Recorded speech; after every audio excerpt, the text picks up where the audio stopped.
Hello tout le monde, j'espère que vous allez bien. Je suis ravi de vous retrouver et je vais vous présenter cette nouvelle vidéo sur Flight Simulator 2020 concernant deux sujets. Le premier sujet sera en rapport avec SimBrief.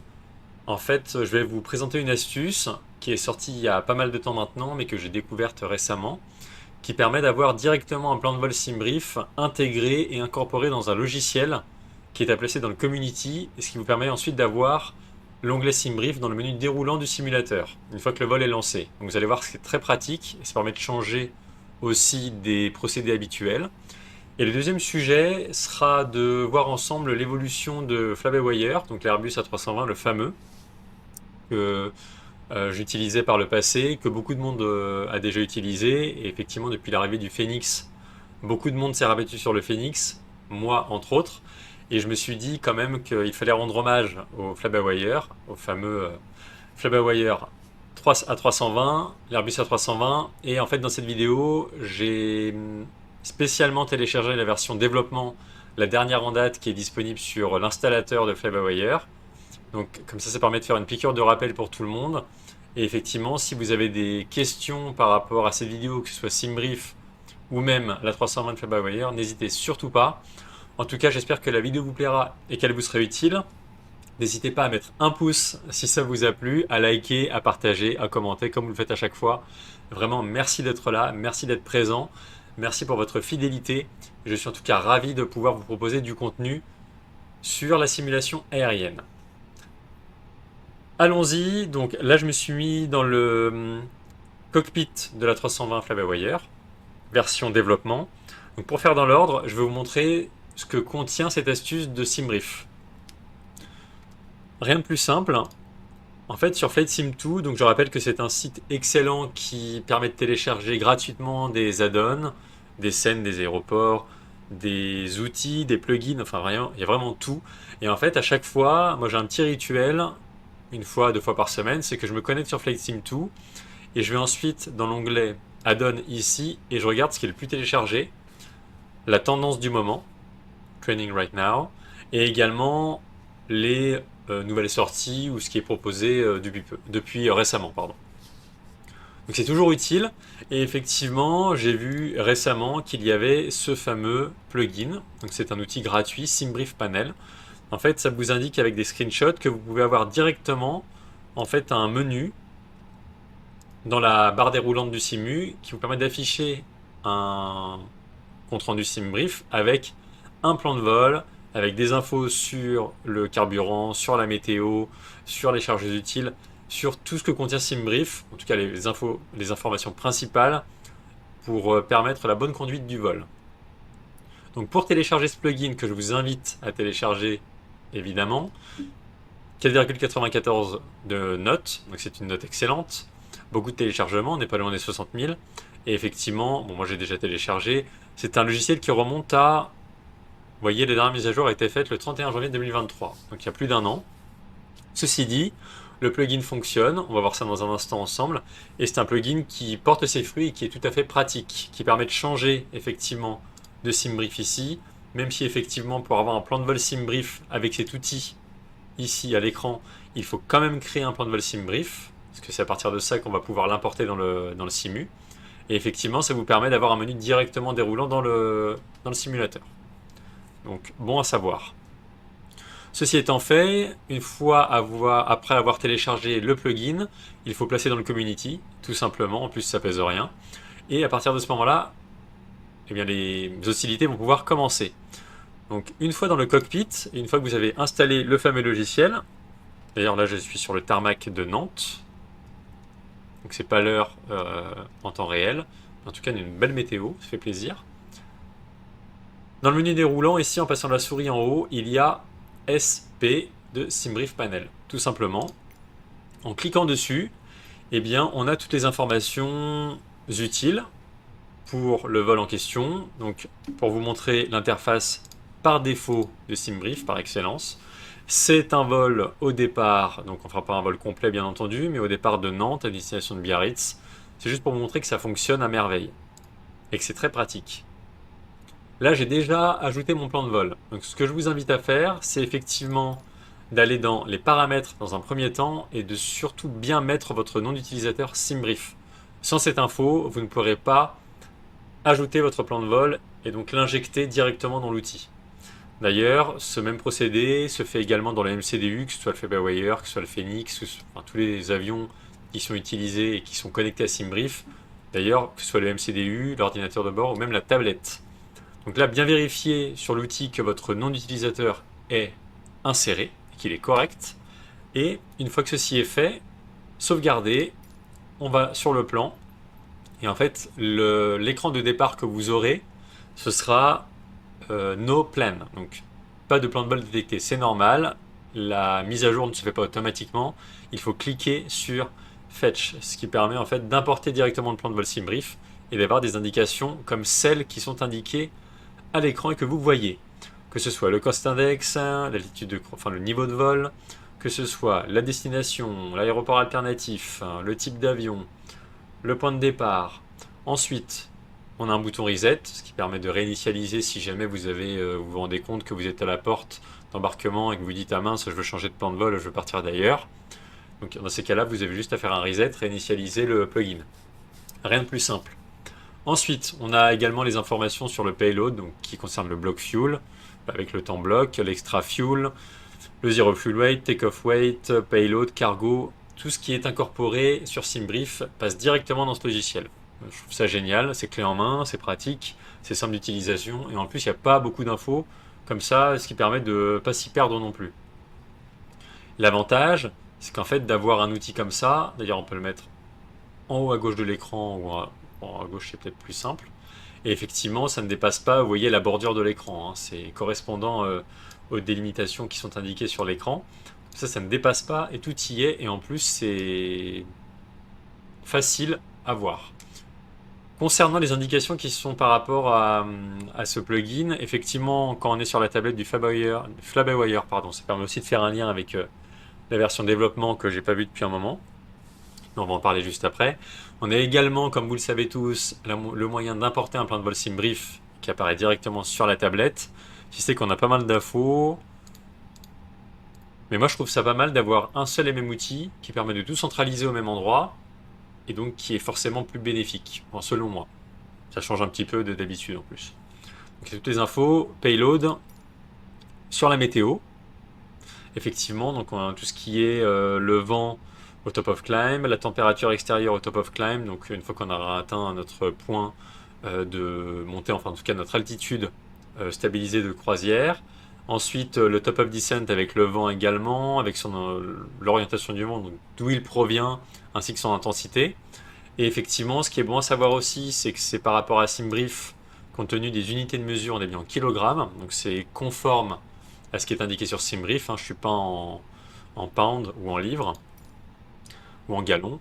Et effectivement, là, sur tout ce qui concerne la météo, on a bien du METAR, du TAF, donc des messages d'observation météo, des messages de prévision météo, avec tout ce qui est complet. Là, vraiment, on a tout ce qu'il faut sur l'aéroport d'arrivée, alternatif et de départ, donc on est parfait.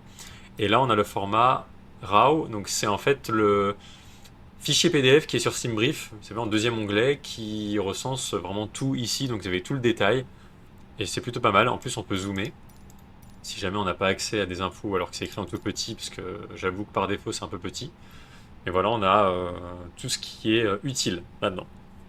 Donc je vous invite à l'essayer, ça mange pas de pain, c'est gratuit, c'est simple. Si vous l'avez déjà découvert, n'hésitez pas à écrire en commentaire ce que vous en avez pensé. En tout cas, je trouve ça plutôt bien, c'est sympathique à utiliser, et ça fait toujours plaisir d'avoir des outils de ce genre. Voilà pour l'astuce SimBrief. Donc je peux refermer, effectivement, c'est pas le deuxième sujet de la vidéo qui concerne le Flyby-Wire. Le Flyby-Wire, que devient-il? Donc c'est d'ailleurs le titre de la vidéo. J'ai téléchargé directement en fait l'installateur par excellence de Flyby-Wire sur le site. Et en fait, ce qui permet d'installer directement la 32NX ici à gauche. Et j'ai bien entendu, comme je le disais précédemment, installer la version développement. Pourquoi la version développement? Parce que c'est une version qui est mise à jour continuellement, à l'inverse de la version stable, qui est une version stable et stabilisée. C'est pour ça que ça reste stable le temps que la prochaine mise à jour sorte. Et effectivement, quand on regarde les release notes, ici, on se rend compte que la dernière mise à jour stable date du 3 novembre 2023. Donc c'était il y a plus de 6 mois. Ça fait un petit moment. J'ai pas pris la stable. Moi, je suis toujours fervent utilisateur de la développement parce que je trouve qu'elle est pas toujours mise à jour, donc c'est un peu plus vivant selon moi. Et aussi, ça permet d'avoir du contenu enrichi au fur et à mesure. C'est pour ça que j'ai pris la développement. Et vous allez voir qu'il n'y a pas grand chose à dire hein, sur le Flavawire. J'ai pas vu de différence vraiment notoire, si ce n'est que l'avion est toujours aussi stylé et joli graphiquement, il n'y a rien à dire. On est libre dans nos exécutions, dans nos actions. Enfin, rien de très particulier à dire, vous allez voir rien de transcendant. En tout cas, au niveau du logiciel, toujours vous assurer effectivement que dans les paramètres, la roue crantée, ici dans la partie téléchargement, d'ailleurs, j'ai pas touché au réglage, hein. Ça faisait longtemps que j'avais pas utilisé l'installateur, Flavawire, mais je n'ai touché à rien. J'ai laissé ici automatiquement lancer l'application dès qu'on fait le login, c'est coché par défaut. Et pour la partie téléchargement, bien vérifier que votre dossier Community est le dossier cible. Comme ça permet directement de mettre tout ce qui est téléchargé en rapport avec Flavawire dans le Community. D'un point de vue pratique et pour que ce soit propre. Concernant l'installateur en lui-même, rien d'autre à dire, si ce n'est qu'il y a toujours les mêmes onglets, A32NX, l'A380 qui est en cours, on ne peut pas cliquer, incessamment, enfin j'espère rapidement, même si je pense que c'est pas pour tout de suite. En tout cas, on espère que ça va arriver vite et que ce sera un bon projet, comme ça l'a été pour l'A320. Ici, donc, le quartier général de Flavawire avec KFBW, le code de l'aéroport. Vous savez, c'était le fameux hangar où il y avait le formidable A380 qui était répertorié dans le hangar avec...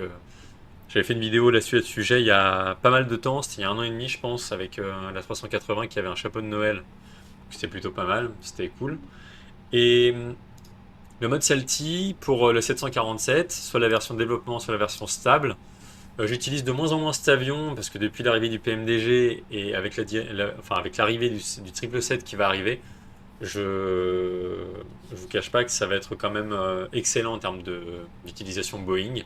Donc là pour le coup avec le 747, alors j'ai trouvé ça plutôt pas mal parce qu'il y a des modes d'amélioration en plus du Salty qui sont dispo sur Flight Sim 2, ce qui permet d'augmenter la qualité graphique du cockpit, d'avoir de meilleurs sons, d'avoir des boutons plus facilement cliquables pardon, et plus de boutons cliquables, etc. Donc là, je suis pas resté sur le Salty, parce que je trouve que il y a mieux aujourd'hui, même si c'est quand même un très bel avion et c'est vraiment un formidable travail avec ce mode Salty qui permet d'améliorer considérablement le 747 par défaut. Donc j'ai pas touché depuis, et effectivement, là je me rends compte, est-ce qu'il n'y avait pas avant quelque chose de Synaptic Simulation avec l'A220? Mais je crois qu'il est mis de côté, ou alors en tout cas il a été retiré. Il me semble qu'il y avait autre chose avec l'Airbus A220 de Fly-by-Wire, de Synaptic Simulation, pardon. Mais peut-être que je fais erreur, ou alors j'ai peut-être cru voir passer un article à un moment donné qui disait que l'A220 était mis en suspens complètement pour se consacrer sur d'autres projets. Et je pense notamment à la 380. En tout cas, si vous avez des infos sur la 220 de Fly-by-Wire, si ça vous parle, n'hésitez pas à le mettre en commentaire, ça servira à tout le monde. Merci en tout cas par avance. Et ensuite, il y a le fameux plugin, vous savez, de trafic qui permet d'injecter du trafic en temps réel sur les aéroports, en tout cas dans le simu. Ça prend pas mal de ressources. Je l'ai essayé plusieurs fois pour rendre le simu plus vivant. C'est plutôt bien fait, c'est gratuit, c'est intéressant. Et ceci dit, j'avais quand même pas mal de pertes FPS parce que le plugin est chargé en contenu en avion. Ceci dit, il faut quand même, dans tous les cas, installer l'injecteur de trafic et également le modèle de base. Les deux vont ensemble. C'est comme s'il y avait un modèle de base avec une extension. En tout cas, c'est très bien. Je vous invite à le faire également si jamais vous ne l'avez pas encore utilisé. Dans tous les cas, s'il y a besoin de support ou de guide d'utilisation, ce genre de choses, il y a ici le site internet Fly-by-Wire que je vous invite à regarder, le Discord pour discuter avec la communauté et le support, un guide d'utilisation. Également, posez-moi vos questions si vous en avez, parce que je reçois pas mal de questions sur mes toutes premières vidéos quand j'ai démarré YouTube, quand je faisais les vidéos sur l'Airbus A320 Fly-by-Wire. N'hésitez pas à me poser vos questions en commentaire. Si j'ai la réponse, je vous la donnerai avec plaisir. Et également, les personnes qui sont sur la vidéo en même temps et qui lisent vos questions pourront également vous répondre. Donc c'est ça aussi qui permet d'échanger tous ensemble. Et il y a aussi, du coup, la foire aux questions, où on peut poser des questions diverses et variées, et en général, on trouve facilement la réponse. Mais en tout cas, échangeons ensemble à ce sujet-là si vous avez des questions.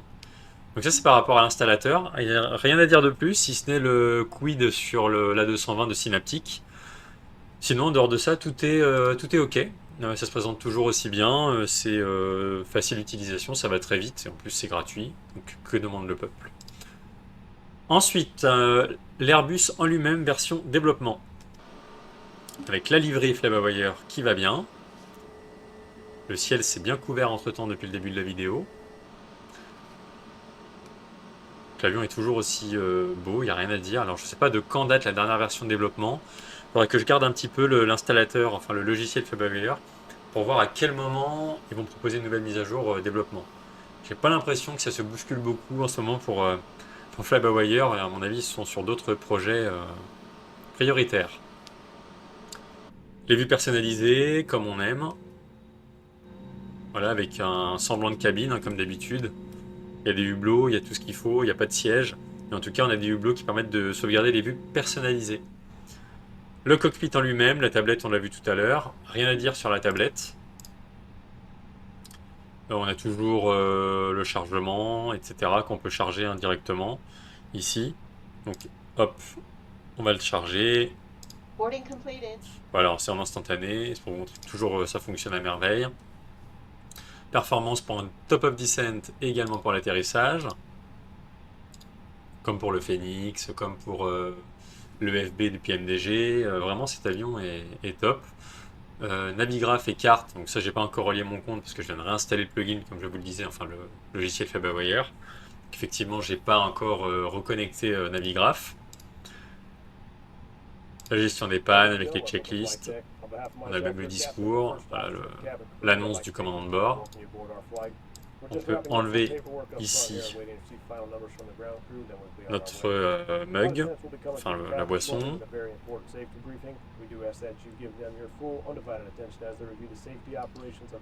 On voit que les boutons sont un peu usagés ici, ça fait réaliste. Hein.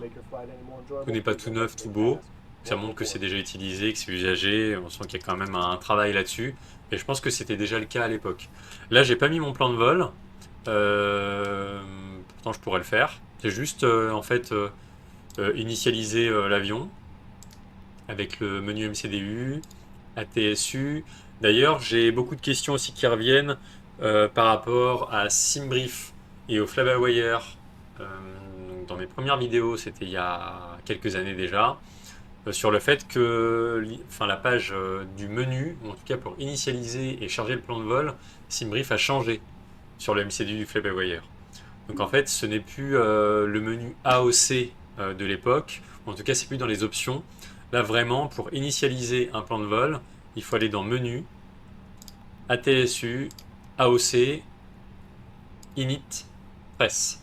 Et ici, vous cliquez à droite sur Init Data Request. Et directement, on aura le plan de vol ici. Ensuite, on peut passer à la page suivante, Init. Ici, il faudra cliquer sur le bouton à droite pour charger le plan de vol directement. La page de droite, en cliquant ici une fois, ce qui permet d'incorporer directement les données SimBrief liées au zero fuel weight et au centre de gravité et au carburant. La page performance ici, donc il n'y a pas de page qui permet de remplir comme le Phoenix des performances pour le décollage. Donc moi ce que je fais en général, alors pour être tout à fait franc, je me casse pas la tête. Je mets un cran de volet, d'ailleurs c'est le cas pour ce vol-là si on devait le faire, et je mets une trim appliquée en 0.0, donc la trim neutre.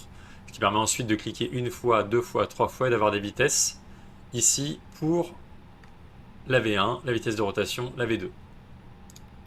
Le plan de vol, il est donc déjà pré-rempli par SimBrief, puisque j'avais mis mes coordonnées, enfin les coordonnées du vol, les informations du vol dans Init.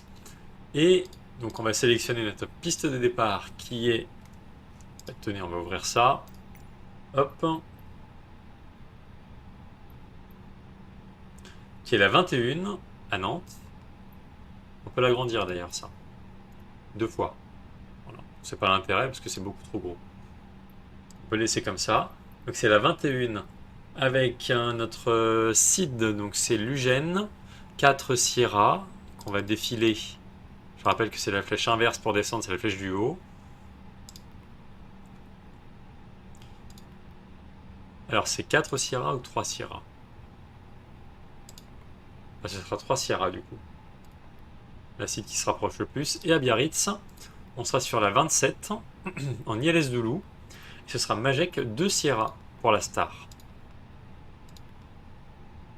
On va prendre la 9. De cette façon, voilà, tout se met à jour, vous voyez sur la MCDU. On a une discontinuité, pas de problème. On la supprime avec Clear. On clique dessus, ça la fait disparaître. On vérifie que tout est OK dans le plan de vol. On a ici une discontinuité. On l'enlève de nouveau. Et ensuite, on a notre arrivée à Biarritz. Donc, pas de problème avec ça. Ensuite, ce que je fais toujours et ce que je vérifie même avec l'Airbus Flyby-Wire, c'est que je vais sur plan pour avoir une représentation spatiale. Et ici, on voit qu'on a un joli dessin qui n'est pas génial. Alors, pourquoi il me fait une boucle? C'est pour ça que je vérifie toujours mes plans de vol. Donc, au début, ça va. C'est une trajectoire vers le sud, c'est cohérent. Par contre, là, on a une grosse boucle. Et je pense que c'est le point Bravo Zulu qui fait ça. Vous voyez qu'il y a le BZ ici qui s'est ajouté à la fin, j'ai l'impression. Donc, si je zoome, il est à la fin alors qu'il est censé être au début. En fait, il me fait aller à Bravo Zulu, à ce niveau-là du MCDU, qui est bien avant l'interception ILS, donc le point IBZ27 et FI27. Par contre, ce point est après, ici, sur la Navigation Display. Sur Navigation Display. Donc, ce que je vais faire ça. Hop. Je supprime. Mince, pas Majek. Je vais le remettre. Est-ce qu'il va le détecter? Très bien. Et là, normalement, le BZ de tout à l'heure. IBZ27, IBZ27, il me l'a mis 2 fois. Ah, c'est peut-être pour ça, alors. Compris, il y a des doublons, il faut toujours vérifier. Hein. Toujours.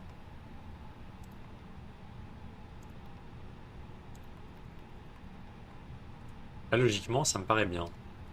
Voyons voir.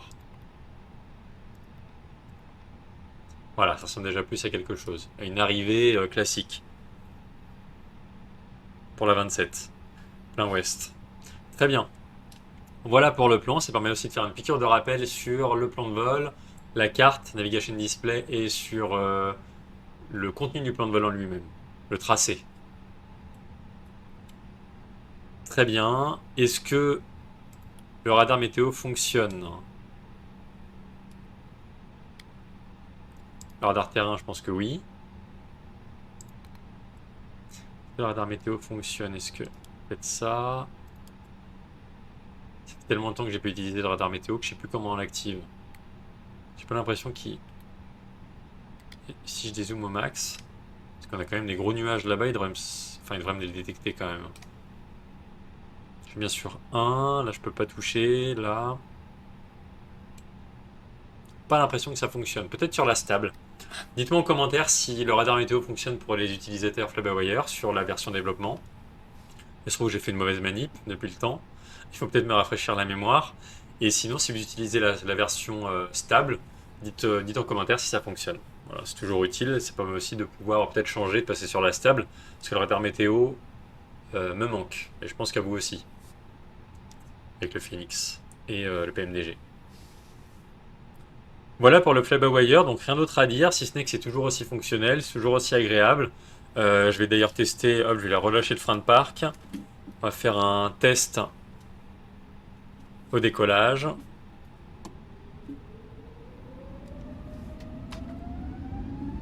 J'avais mon cran de volet qui était sorti, hein. C'est bon. Niveau du palonnier, il est nickel, pas sensible. FS réalistique hein, pour les sons ajoutés en complément. Et rotation. le train. Hop, je rentre ça.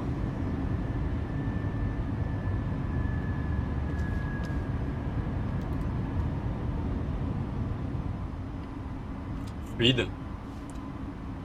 Pas d'FPS qui saccade ni rien. Bon, effectivement, il y a... j'ai oublié le nom du plugin là, qui permet de stopper les FPS. Bref, vous m'avez compris. Mais en tout cas, nickel. Au niveau d'utilisation, je trouve qu'il est toujours très simple à prendre en main. Mais est-ce que je suis en climb? Voilà.